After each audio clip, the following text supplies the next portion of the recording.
नू हिंसा को लेकर कांग्रेस के विधायक आफताब अहमद ने की जिला कांग्रेस कार्यालय पर पत्रकार वार्ता। नू हिंसा को लेकर कांग्रेस के विधायक आफताब अहमद ने जिला कांग्रेस कार्यालय पर पत्रकार वार्ता करते हुए कहा कि उन्होंने नू हिंसा के मास्टरमाइंड कौन है, अभी तक इसकी जांच न कर पुलिस निर्दोष लोगों को गिरफ्तार कर जेल में भेजने का काम कर रही है। इतना ही नहीं, विधायक मामन खान इंजीनियर की 4 दिन की रिमांड के बाद भी उनके नू हिंसा से जुड़े कोई ठोस सबूत पेश न कर पुलिस द्वारा अदालत में पेश करने पर विधायक को न्यायिक हिरासत में भेज दिया गया है, जिससे पता चलता है कि विधायक मामन खान का नू हिंसा से कोई भी लेना देना नहीं है और अदालत में पुलिस द्वारा पेश करने पर विधायक को न्यायिक हिरासत में भेज दिया गया है। आफताब अहमद ने कहा कि इस मामले में सबसे बड़ी चौंकाने वाली बात है कि जिस व्यक्ति ने नासिर जुनैद हत्याकांड की शिकायत नगीना थाने में दर्ज कराई थी, नगीना पुलिस ने इस 62 वर्षीय बुजुर्ग के खिलाफ नगीना थाने में 136 नंबर मुकदमा दर्ज कर सबसे पहले नंबर पर लिया है, जिससे पता चलता है कि मेवात के प्रति हरियाणा सरकार की किस तरह की मंशा है। उन्होंने कहा कि वो पहले दिन से ही कह रहे हैं कि अगर नासिर व जुनैद के मामले में फिरोजपुर झिरका पुलिस ढील नहीं बरती तो आज ये दिन देखने को नहीं मिलते और ये हिंसा और नासिर व जुनैद की हत्या नहीं होती। उन्होंने मांग करते हुए कहा कि इस हिंसा की जांच की जाए और उन लोगों को कड़ी सजा दी जाए जो इसके सूत्रधार हैं और हिंसा करने वाले हैं। उन्होंने कहा कि मेवात में आज भी हिंसा के नाम पर एक तरफा कार्रवाई की जा रही है और मेवात के हजारों लोगों को उनके आशियाना उजाड़ कर बेघर कर दिया गया है, जिससे लगभग 100 करोड़ रुपए का नुकसान मेवात के लोगों का हुआ है। आफताब अहमद ने मांग करते हुए कहा कि उन्होंने विधानसभा में भी और आज यहां भी मांग की है कि नू हिंसा की जांच हाईकोर्ट में सीटिंग जज से कराई जाए ताकि इस मामले में दूध का दूध और पानी का पानी हो जाए। इस दौरान कांग्रेस के विधायक मोहम्मद इलियास ने कहा कि मेवात के हिंसा मामले में चुप बैठे कुछ राजनीतिक घरानों के द्वारा मेवात के लोगों और कांग्रेस के विधायकों को पकड़वाने का काम कर रहे हैं। आने वाले समय में मेवात की जनता उन्हें सबक सिखाने का काम करेगी। मेवात की जनता को जब जब इन नेताओं की जरूरत पड़ी है, इन्होंने चुप रहकर मेवात की जनता के खिलाफ बोलकर मेवात की जनता के साथ धोखा देने का काम किया है। अब सबका आज इस्तकबाल करता हूँ, स्वागत करता हूँ, सम्मान करता हूँ। मैं भाई आफताब चौधरी सईदा खान का भी सरकार वार्ता कराई थी, आप लोग को याद किया। आज उसी संबंध में फिर दूसरा हमने आप लोगों को जो इन्विटेशन दिया, निमंत्रण दिया, आप सभी आए, आप सबका बहुत बहुत धन्यवाद थे। और 31 तारीख आज का जो हमारा मकसद है, उसी कड़ी में जो पहले 31 के पहले जो हुआ और 31 के बाद में इस एपिसोड में जो हुआ उसके बारे में तफसीली तौर पर कई आफताब ने बताया, मैं भी वो बताने जा रहा हूँ, कहने जा रहा हूँ। 31 जुलाई को ये घटना हुई। घटने से पहले ये बाकायदा पूरे इलाके में, पूरा प्रदेश में जो लोग आज सरकार की कस्टडी में बतौर आरोपी के, चाहे वो मोहरी मालूकर हो और कुछ ही उनमें से जमानत हो गई। इन लोगों ने राजस्थान में घाटमे का गांव से नासिर जुनैद को उठाया और वो रास्ते में इतनी बुरी तरीके से उनको पीटने का काम किया कि वो मरने के कगार पर पहुंच गए। जब इन्होंने ये महसूस किया कि अब ये मरने वाले हैं, ये जिंदा नहीं रहेंगे, तो इन्होंने फिरोजपुर झिरका सीआईए थाने में इन्होंने उनको देना चाहा। हरियाणा सरकार की पहली विफलता तो वहीं से शुरू हो जाती है, जो आफताब जी ने अब कहा है और मैं कह रहा हूं। और इससे पहले भी हम सारे प्रशासन को यहाँ सचेत करते रहे, उनके नोटिस में हम लाते रहे। अगरचे उसको नासिर को, जुनैद को अगर Haryana police CIA staff Firozpur Jhirka अगर अपने पास रख लेता तो मैं ये समझता हूँ शायद वो जिंदा बच पाते, शायद वो मोड़ के घाट नहीं उतरते, ना ही उनको जो है जलाने का मौका इनको मिलता। बहरहाल ये भिवानी में आप सभी, आपको मालूम है, मीडिया के जरिए से, अखबारों के जरिए से आप सब जानते हैं। और अफसोस की बात यह है सरकार ने उनके खिलाफ कोई कार्रवाई नहीं की। जिस तरह उन्होंने ये जुर्म किया था, सरकार 6 महीने तक आंख बीच के बैठी रही। इसके बावजूद हम तीनों यहाँ के लोकल विधायक चौधरी आफ्ताब जी और मैं खुद जो आपके सामने बोल रहा हूँ और भाई मामन खानी जो आज पुलिस कस्टडी में है, मैं उस बात की भी भरपूर निंदा करता हूँ जो 302 के आरोपी, जैसा कि अभी आपके सामने आया है, अखबारों में भी हम पढ़ रहे हैं, मोनू मानेसर जी का इन्वॉल्वमेंट जो है लॉरेंस बिश्नोई की गैंग के साथ, जो अखबारों में भी आपने पढ़ा होगा कि इनकी वीडियो भी आई रिलीज हुई है। इतनी बड़ा क्रिमिनल आदमी, उसके साथ एक कांग्रेस के विधायक को, जिसका कोई देना इस मामले से नहीं रहा, उसको आज कस्टडी में दे रखा है। इससे पहले आरोपियों से इन्हें कुछ 6 महीने तक ये चुप रहे। यहां तक की बात थी, आदरणीय गृह मंत्री श्री अनिल विज जी खुद अपनी जबान से स्पष्टीकरण दे रहे थे कि मोनू मानेसर जो है वो, उसका कोई गुनाह नहीं है, वो दोषी नहीं। आदरणीय खट्टर साहब ने भी, अगर मैं सही हूं तो ये कहा था कि उसका कोई इसमें दोष नहीं है और वो बेगुनाह है। तो पहली बात तो ये, आज मैं आपके माध्यम से पूछना चाहता हूं, आज भी आदरणीय होम मिनिस्टर साहब और माननीय मुख्यमंत्री जी आज भी इस बात को मानते हैं कि वो नहीं है, दोषी नहीं है। जरा इसके बारे में भी तो कुछ स्पष्टीकरण दे सरकार, हरियाणा सरकार, इसके बारे में जरा बताए। और साथ साथ ये जो सारा गिरफ्तारी जो मामला खाकी हुई है हमारे विधायक जी की, दरअसल ये अपनी विफलताओं को छुपाने के लिए ये तो कांग्रेस पार्टी में डाल रहे हैं। हमारे तीनों विधायकों कांग्रेस के विधायकों भी डालना चाहते हैं। ये सिर्फ अपनी कामयाबी को, नाकामयाबी को छुपाना चाहते हैं। सही बात ये थी, ये जो घटना घटी है ये तो प्री प्लान थी और ये वोट का निशाना था। ये जो हुआ है ये तो इनका एक बहाना था शोभा यात्रा का। तो ऐसा आपने कभी हिंदुस्तान में देखा है क्या? कोई भी धार्मिक यात्रा, चाहे वो किसी भी मजहब की हो, आज तक आपने किसी ने देखी होगी शोभा यात्रा के जितने साथी थे सारे, सबके पास, किसी के पास तलवार थी, किसी के पास कट्टा था, किसी के पास बंदूक थी। और यहाँ तक की बात है, यहाँ के हमारे एक अपने एडिशनल एसपी जो है श्रीमती कुल्लू साहब जो है और साहिबा जो है,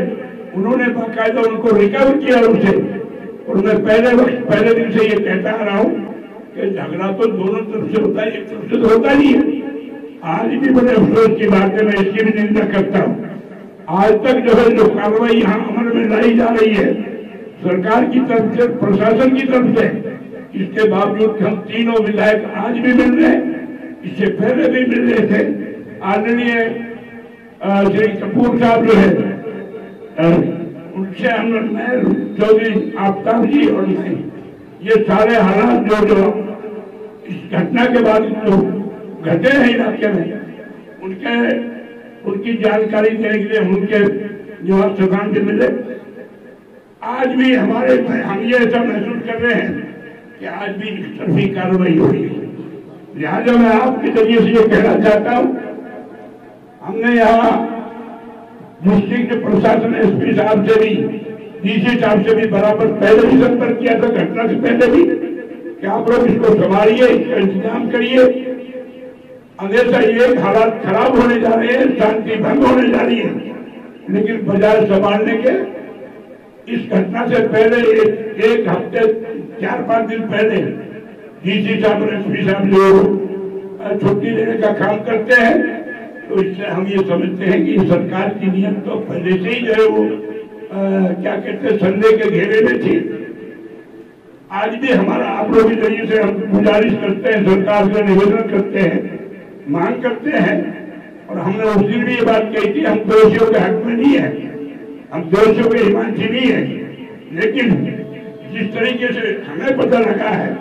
मामन जी के जो रिमांड पेपर जो आया है, उसमें जो हमें पता लगा है कि मामन जी के खिलाफ कोई सबूत साबित नहीं हुआ। इस तरह जो अब तक गिरफ्तारी हुई है उसमें किसी भी तारीख से पहले भी और बाद में भी हम तीनों नुमाइंदे जो है, तीनों विधायक इनको हर हाल में जाकर जो है इनके यहाँ ऑफिस में जाकर, दफ्तर में जाकर इनके हालात से अवगत कराते रहे। इसके बावजूद यहाँ एक तरफी गिरफ्तारियां हुई। यहाँ तक कि हमारी बहन बेटियां जो है हमारे कहने के बाद, हमारे निवेदन करने के बाद जंगलों में बेचारी सोने का काम किया। यहाँ तक कि कुछ आदमी तो हमारे जो है शायद वो सरकार के नोटिस में तो चलो आ गया होगा या नहीं आया होगा। आज मैं कहता हूँ जंगलों में बेचारे पहाड़ों में जो उन्होंने रात काटने का काम किया। यहाँ तक कि कुछ घटना तो ऐसी भी आई है कि सांप के काटे जाने से हमारे एक दो आदमी भी यहाँ जो प्रशासन की कमी से मरे वो तो अलग चीज है, लेकिन जंगल में बेचारे जब रात को जंगलों में सोने का काम किया तो वो सांप की घटना भी इस तरह की हुई है। सांप के काटने से कुछ मौतें भी हमारे यहाँ हुई है। तो मैं आप लोगों से ये कहना चाहता हूँ, अब जहाँ तक आगे की बात है, हमारा सही बात ये है, हम आज भी आप लोगों के माध्यम से कहते हैं इसमें जो है जायज आदमियों को रखा जाए, नाजायज आदमियों को छोड़ा जाए। और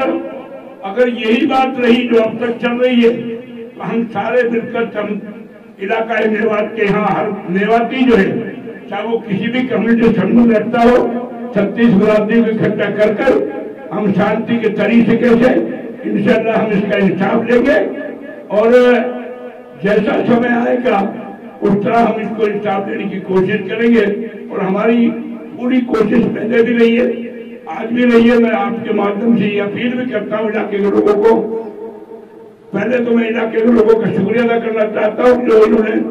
इलाके को जलाने का काम किया था। सभी लोगों को, सभी वर्ग के लोगों ने शांति को बनाए रखा।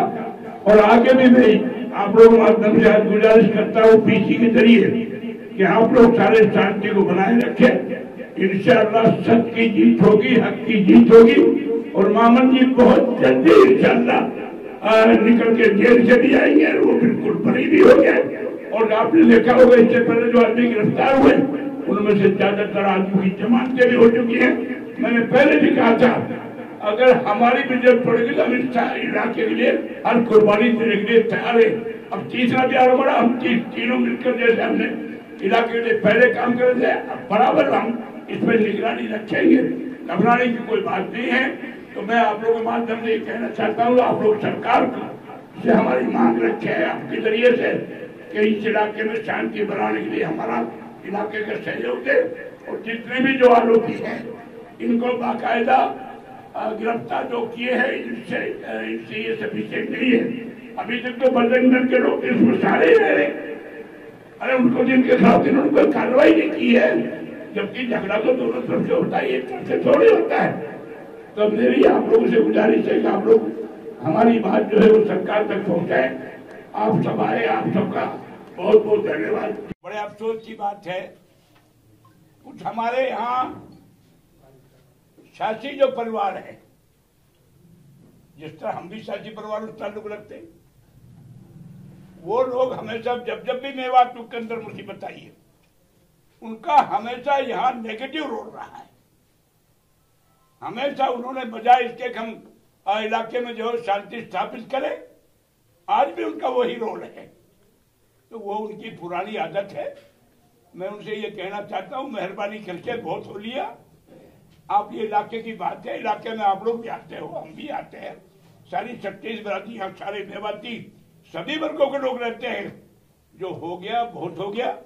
अब मेहरबानी करके अगर आप लोग नहीं मानोगे तो इंशाल्लाह हम तुम्हारी मनसा को यहाँ पूरा नहीं होने देंगे, हम इस इलाके को जलने नहीं देंगे।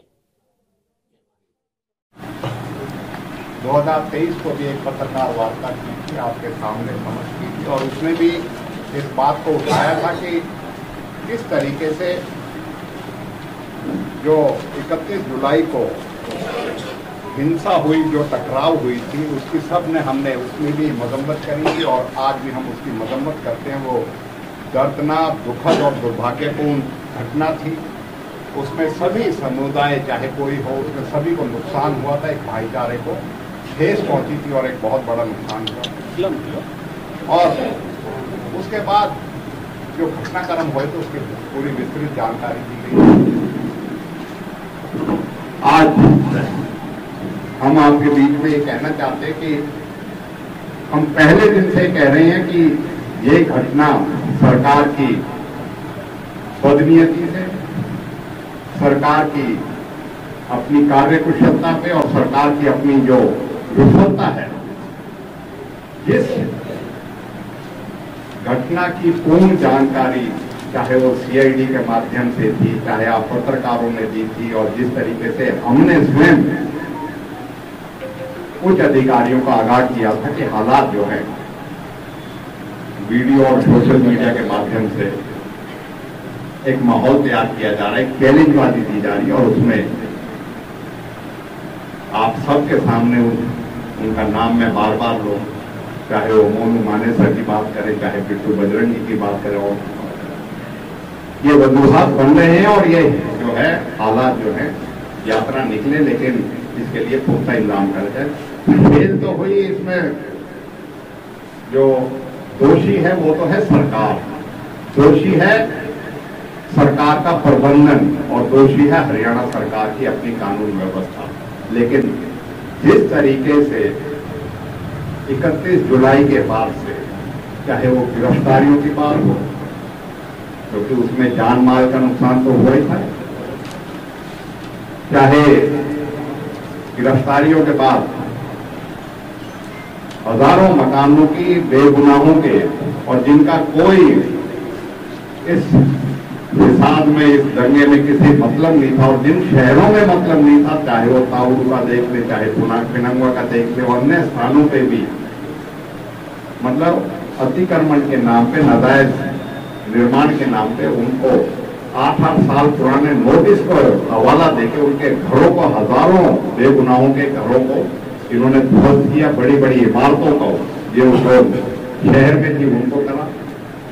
सिर्फ अपनी विफलता छुपाने के लिए और एक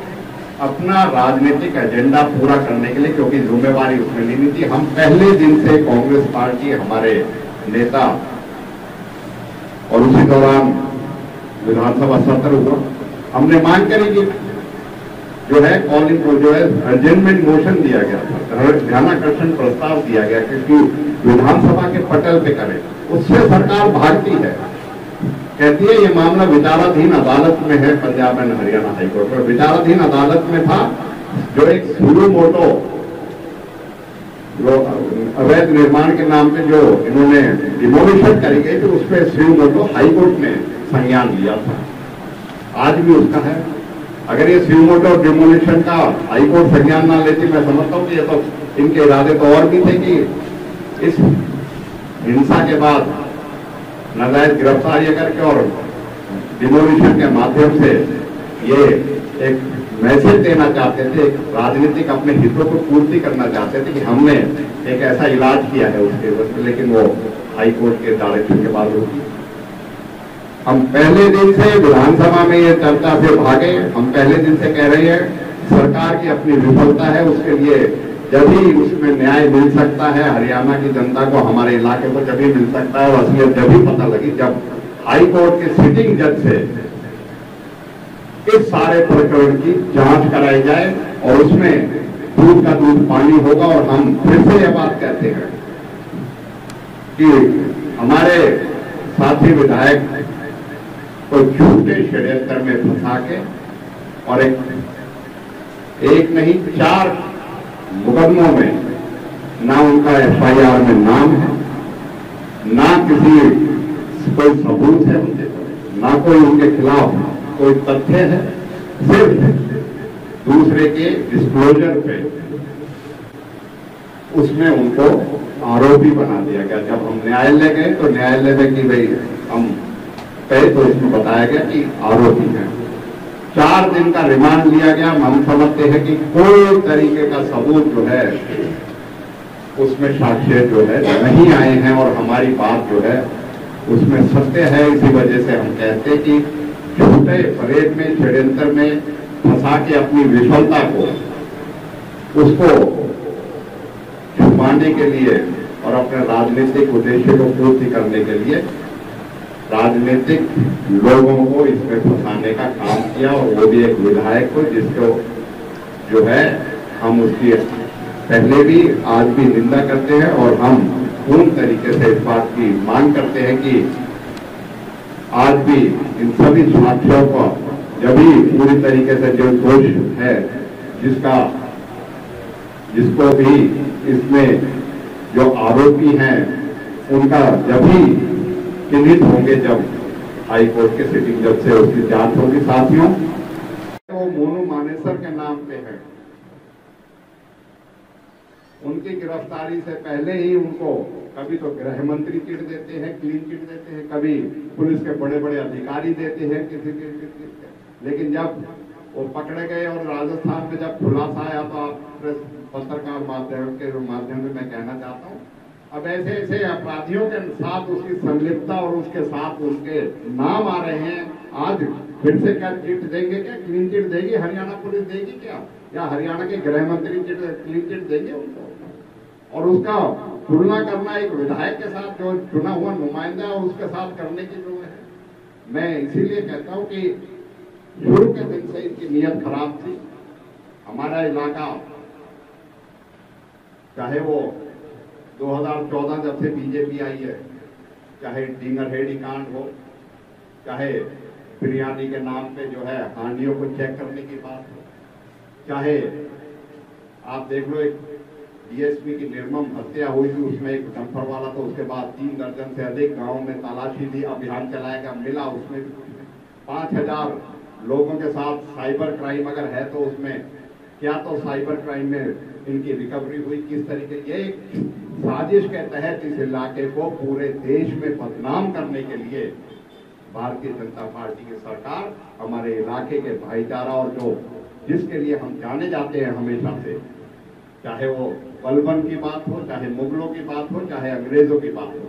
इस इलाके में देश के साथ मिलकर, देशवासियों के साथ मिलकर एकता का और जगजीती के एक ऐसा संदेश दिया है कि पूरे देश में ये इलाका बलिदानों, शहीदों के और वीरों के नाम से जाना जाता है। आज हम इस सब का विरोध करते हैं और हम एक बात का कहना चाहते हैं आपके माध्यम से, हम आपके साथ मिलके, अपने साथियों के साथ मिलके जो इनका ये षड्यंत्र है, जिस तरीके से ये नाजायज लोगों को फंसा रहे हैं, नाजायज हमारे विधायक को फंसा रहे हैं, उसके लिए जनता के साथ मिलके, अपनी पार्टी के साथ मिलके हम इस अन्याय के खिलाफ पूरी तरीके से अपने साथियों के साथ मिलके रणनीति तय करेंगे और इस लड़ाई को हम लड़ेंगे। हम अदालत में भी लड़ाई लड़ेंगे और जनता की अदालत में भी इस लड़ाई को लड़ेंगे, और क्योंकि ये फेलियर जो है, ये विफलता जो है, ये सरकार की विफलता है और इसको हमारे लोगों के ऊपर और हमारे उसके ऊपर इसको करने का जो है पूरा प्रयास किया जा रहा है, जिसको हम, चाहे वो हमारे विधायक हो, चाहे हमारी पार्टी को बदनाम करने के लिए ये साजिश की जा रही है। हम उसका विरोध पहले भी किया है, आज भी करते हैं और आज के इस माध्यम से ये हम करेंगे। इसके साथ साथ इनकी पोल पट्टियां इसी बात से खुलती है कि ऐसे ऐसे लोगों पे इन्होंने आरोपी बनाया हुआ है, जो नासिर जुनैद हत्याकांड में जो कंप्लेनेंट है, जिसकी नाम से एफआईआर दर्ज हुई है, 136 नंबर मुकदमे में नगीना में, उसमें 1 नंबर पे उसका जो है उसको आरोपी बनाया हुआ है। इस बात से पता लगता है 62 साल का वो आदमी हमसे आके मिला था, उसको भी आरोपी बनाया। इनकी इतनी नकली और इतनी झूठी एफआईआर और इनके मुकदमे है कि उसकी पोल इसी बात से खुलती है। 62 साल का नासिर जुनैद हत्याकांड का जो कंप्लेनेंट है, उसका नगीना में जो है 136 नंबर एफआईआर में उसको नामजद, सारे आरोपी हरियाणा के हैं, एक लाइन में आता है, उसका नाम दे दिया जाता है। तो ये मैं कहता हूँ, ये इनकी सच्चाई का आप देख सकते हो, अंदाजा लगा सकते हो कि निर्दोषों को फंसाने का किस तरीके से इन्होंने कर रहा है। इसी के साथ साथ हमने जब ये विधानसभा सत्र में डीजी से बात करी थी, डीजीपी से, कि नाजायज ऐसी तरीके से हो रही है, तो डीजीपी से अभी फिलहाल जब फिर से बात करी, जब ये सारी घटनाक्रम हुआ हमारे विधायक के साथ, तो डीजीपी ने हमें बताया कि हमने उच्च अधिकारियों की एक कमेटी बनाई है, जिससे जो है दोषियों को और निर्दोषों को चिन्हित करने के लिए हर एक मुकदमे में उसमें करेगी। लेकिन हम ये मानते हैं जब इनकी कथनी करनी में इतना बड़ा अंतर है और जब इनकी बुनियाद ही झूठ और फरेब पे है, तो मैं नहीं समझता कि कोई भी कमेटी बनाए तो उसमें किसी को इंसाफ मिलेगा, क्योंकि इसमें अब इंसाफ तो एक ही तरीके से मिल सकता है कि हाई कोर्ट के सिटिंग जज के माध्यम से जो है ये सारे 31 से पहले जो वजूहात थे और जो दोषी थे उनको 31 से पहले के किसी मुकदमे में कोई दोषी नहीं बनाया गया। मोनू मानेसर और बिट्टू बजरंगी को जो है तो उस बाद के मुकदमों में मतलब जो है इन्होंने दोषी बनाया, तो ये क्या निष्पक्ष जो है जांच करेंगे और किसको दोषारोपण करेंगे। हमारे जो है रिमांड पेपर में भी जो आए हैं उसमें भी जो है इस बात के कोई सबूत नहीं मिला कि हमारे विधायक के खिलाफ कोई ऐसे सबूत मिले हैं। तो इसी बात को कहने के लिए आपके बीच में हम आए थे। साथियों, इस इलाके को तो जरूरत थी रोजगार की, इस इलाके को जरूरत थी शिक्षा की, स्वास्थ्य की, इस इलाके को जरूरत थी पानी की, लेकिन सब चीजों से 248 से सड़क की जरूरत थी, लेकिन उन सब चीजों से इन्होंने विफलता तो है वो दी तो कोई नहीं, लेकिन हमें इस लड़ाई में उलझा दिया अपने राजनीतिक फायदे करने के लिए। और मैं आपके माध्यम से ये भी कहना चाहता हूँ, जिस भी भाई का नुकसान हुआ इस दंगों में, इस सरकार ने, हमने पहले भी कहा, किसी का अभी तक नुकसान की भरपाई करने का इन्होंने कोई नहीं किया। बस अभी तक किसी की कोई नुकसान भरपाई, तो ये हम तो ये कहते हैं कि किसी भी पक्ष को कोई फायदा ना करके इन्होंने तो अपना सरकार ने राजनीतिक एजेंडे को हिट करने का काम कर रही है। और इसी के विरोध में हम आज भी, पहले भी और आगे भी खड़े रहेंगे और हम अपनी जनता के साथ मिलकर लोगों की हितों की बात करते हुए पूरी तरीके से इस लड़ाई को सही अंजाम तक पहुंचाएंगे, जिससे कि लोगों को इंसाफ मिले और दोषियों को छोड़ा ना जाए और निर्दोषों को बिना बात बिना वजह उनको परेशान न किया जाए। ये हमारी थी और